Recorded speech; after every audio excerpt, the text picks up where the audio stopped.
لقطة تفتيش، والله مرت يعني قطة تفتيش ووقفني هكا العسكري. المهم وش هو له يوم اخذت فتش لي واخذ يوم تالي بيعطيني اثباتي. قلت بس بسالك سؤال وعقبها باخذ اثبات. قال وش سؤالك؟ قلت بس وش اللي خلاك من بدء السيارات توقفني انا؟ قال والله انت ابن حلال بشرتك سمراء. وتدي عاد الفكره فكرتي قصيده. قلت يا هيه يا اللي بشرتي عندك دليل، انا متنازل عن بياض الطيفه، لي بشرة صنعت منها المستحيل وقدام طلزين الحجاج مضيفه. بشرة رجل ما هي على الطرف الكحيل وعلى مناخ المملكه متكيفه.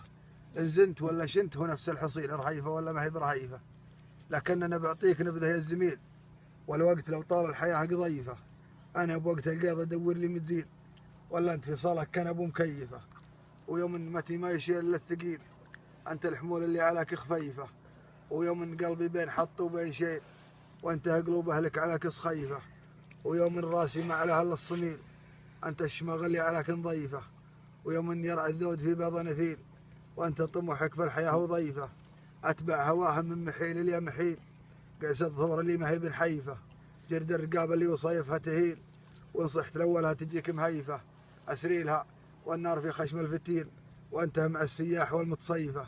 الوقت معطيك الكثير من القليل، وعما يجي نفسك ما هي متأيفه.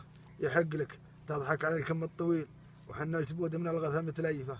هذا الدليل انسان يقرأك الدليل قدام العن طيفتك الطيف. سلام. الله.